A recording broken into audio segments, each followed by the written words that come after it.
Well, I see that design language gelling with that engineering philosophy, because Mazda feels like a car made well. Yes. Yeah. Whereas a lot of German cars now is car made complicated. You get what I mean? Yeah. This is the benchmark. This is how we achieve. Then the mechanic go in like, what the fuck is this? Wow. Autophiles! Yeah, in a Mazda 3. Mazda 3! I think everyone is getting excited over this. It's a very exciting car, man. Yeah. I mean, I was excited when I first saw the press pictures. I know. Because I was like, huh? This is the concept car. Why are they releasing it like a normal car? Right. First impressions. Well, we were expecting a lot from the Malaysian launch. Because, I mean, from within the industry. Within the media industry, we all were like, okay, previous Mazda 3 was CKD. Right. Previous Mazda 3 sort of was the beginning of the new Mazda, you know? It was quite good looking. Yeah. But no one bought it because it's a sedan and a hatchback. Oh. And that era is over already. Right. Yeah. Everybody bought the CX-5.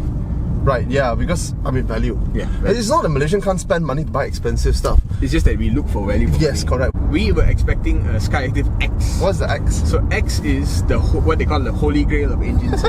Okay. It's really quite impressive. I think you mentioned it like last year or something. Yes. They're hybridizing the diesel concept and the petrol concept, right? Yes. Wow. The problem is they don't want to bring it here.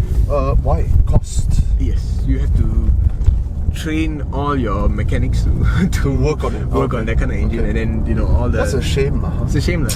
So my first impressions was they didn't go all out, They didn't see CKD. They didn't. You expected a lot, but they kind of deflated a bit your expectation.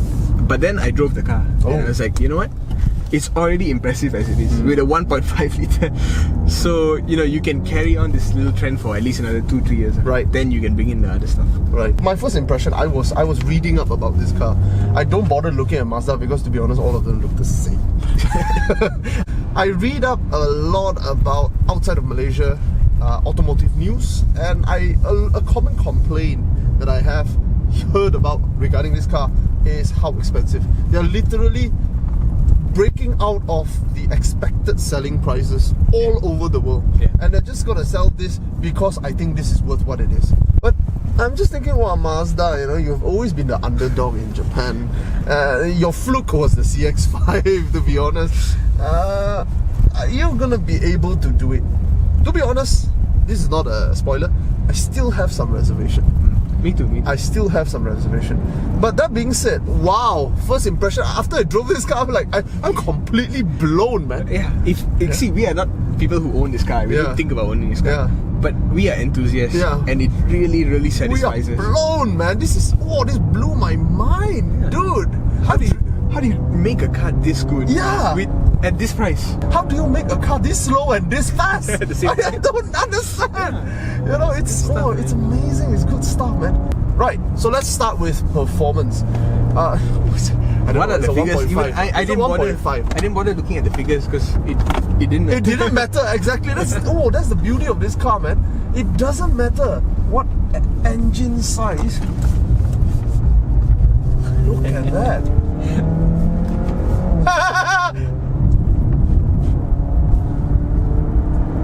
I've never taken a slow car this fast.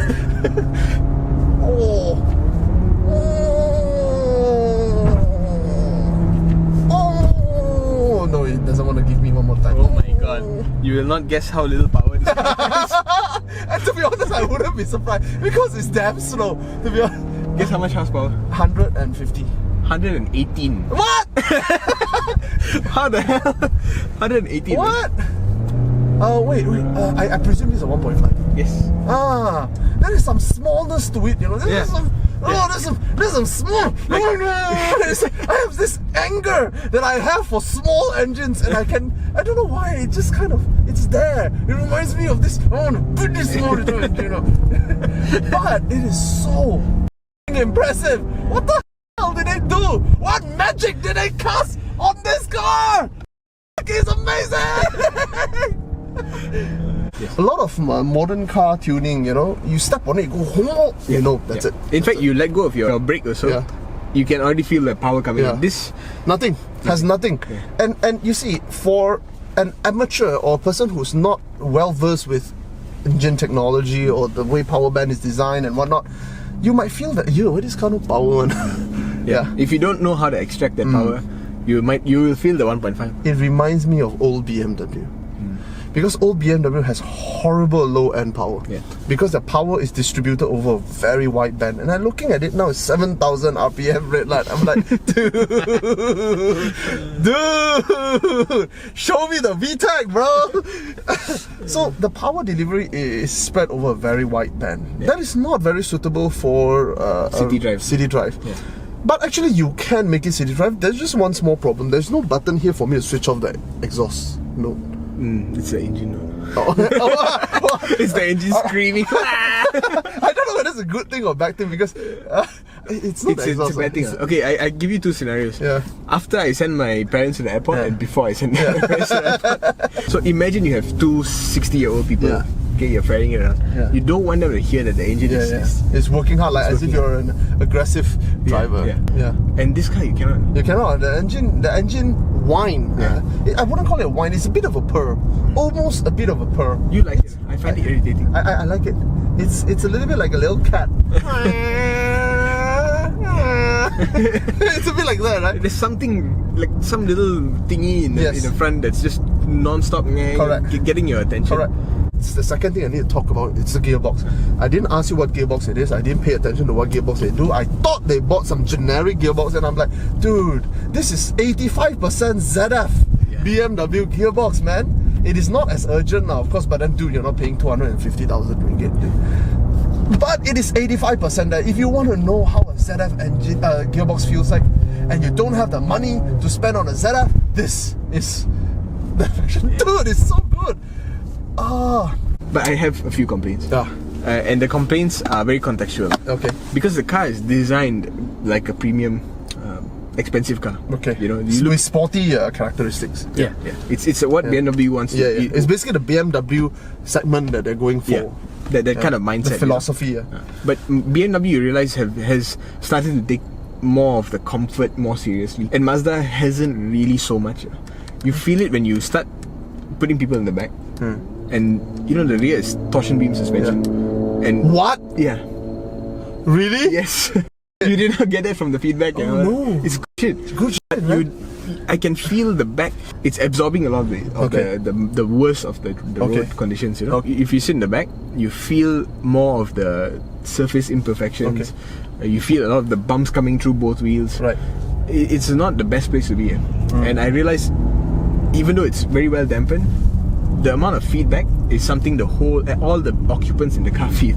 You know, it's a shared experience and only the driver appreciates it. There is a lot to complain about. The sheer lack of power is an issue. But the sheer lack of power is compensated by the brilliance of the tuning of the power delivery. Lack of gear is an issue, but the gear is just so intuitive. That is the counterbalance to the everything you want to complain about this car. There is a counter. Mazda is one of the last companies on earth who's true to themselves, true to their objectives. Should we go design? Design, okay. Wow, design. I got so much to say. Say. Okay. I got nothing to say. Really? Nothing much. I genuinely believe when Mazda do their designs, it's like watching an artist do work. Okay. No line is put there for no reason. Okay. You know, we create this extra layer here so it can open up and then we can put an infotainment there. Okay. We don't simply interrupt the line by, you know, just putting the infotainment there. You know, this whole thing exists for the infotainment. Right. And then you see the infotainment is sunk in. You might think like, hey, why is there a bulge covering the thing? But you see the screen only starts here. So it's completely in your vision. Yeah, it is. Having the icons below this line. You know, I don't know what it is. But it looks freaking fantastic. Instrument cluster. Oh, so clean. At night you can't tell that it's digital. Oh, is it? The center one is digital, but now you can see like the square. This is digital, but this two is not. Those two are traditional. So when the lights go off and you lower the brightness, you cannot tell that it's so. This is the best digital instrument cluster I said before. And then, you know, I kind of don't like how much information most of the German cars too much. You know, they telling you, you know, your pedal is like 10% in and that's giving you more eco. I don't need all these things. The only two things I always set when I'm on a road trip to JB or whatever, Yeah. is those two things. Yeah. How much is my fuel efficiency right now, and what's my range? Yes. And those are the two pieces of information that That you absolutely need. Yeah. The rest of it is just fluff. You don't need it. Put it aside. Put it in a way that you can go in and look for it. That's all you Yes, need to yes. do. And you can do that. You can actually go and set. But Yeah. you know, it's for Mazda to know what drivers need in the way that an enthusiast knows. It shows a kind of artistic vision. They know what They know their shit. They know that. They Yeah. really know that. What about the exterior look? Oh, exterior, I think is just badass. You said the Badass. front looks good. Yeah. The front to me, it looks good, but Yeah. disappears to me. Okay, I because still think it looks like any other Mazda. Yeah. The CX-5 was the one that debuted that That front. started this, Yes. yeah. And that front on the CX-5 was like, wow, that's awesome. And then the rear is the one, to me, you know, just change the whole shape of the cluster, make it hang out a little bit. Sinister lah. That looks very Yes, sinister. yes. You looks like some Japanese demon, you know, Yeah. from some Akuma! Aku from Samurai Jack. Oh, is it? That same face. Yeah. It's very sinister. But I mean, everything has a counterbalance, and the Yeah. bad point for this is that I think the visibility is a little bit poor. Yeah, because the design, we noticed a few things. The back notch up a little bit too much. So the C pillar is completely. Even this B pillar, I tried to look around just now to make a judgment on my Yeah. blind spot. Yeah. I can't see anything from here. I cannot see anything here. Yeah. I mean, aesthetically very pleasing. That's why I give it a 4 out of 5. For me, it's touching 5 already. Oh, yeah, 4.9 out of 5. The only things that are missing are bigger rims. Okay. I think They need it lah. deserves 18-inch. You know. It does affect the handling, but if you go bigger rim, you have to go really lightweight because you know why? Power not enough. Yeah, I think that's why maybe the 2-liter might get a better score lah. So I think I will dump my score down to 4.5. Yeah. Value. Are we in value now? Value. You gonna guess the price? Value. I think this is what, 140? Yeah, actually. Yeah, 140. 140. Mighty expensive, man. That is the price of Camry 10 years ago. Yeah. Yeah, That is it's a mighty expensive. 2-liter Accord. Let us sink in a bit. What can you get for 140,000? You can get a CRV base model. Yes, you can get a CX-5 with some spare change, right? You can even, dude, you can get so many. You can get a Subaru and then a Holiday. You know who will buy this car? That lady who earns comfortable income, and 30,000 ringgit difference after she calculated comes up to $600-700, and she thought actually it doesn't really make that much of a difference for her. She may go for this because she loved the look, and it is good size for her, a better size than Yaris. Yeah, it is that CT200 Lexus. Yeah. It's that CT200. You can't really tell whether these people are wealthy. It could be a wealthy person's wife's second car. You know what I mean? Her shopping roundabout. Yeah. It's like you're in the same mindset as the Yaris. Yeah. But you know you don't want a Yaris because It's just a little bit too pedestrian. Yeah, it's a little bit. It's basically a Vios. Then the husband is like, we are what 40 over already. You know, need to starve ourselves of $600 a month. Let's just go for the Mazda. You know that kind of mentality. It is definitely not mass appealing with that price. You cannot sell a lot of units. You cannot mass appeal this vehicle. It just doesn't work. I just have one worry, because that market, the people generally don't care much about car. And when they start driving this and they go like, why no power one? And if you do care about cars, you might also have the same question. Correct. Why no power? Why no power? So value. I can't give it anything higher than a 3.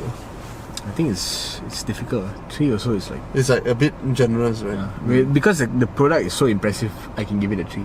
But if I'm a buyer out there, I will not give it a 3. Autophiles! Signing out. It's quite hard. The CX-5 is checking us out. I'm telling you. It's checking us out. It's checking us out. He's like, oh, check that out. The little brother looks so cute. More expensive than you, bro.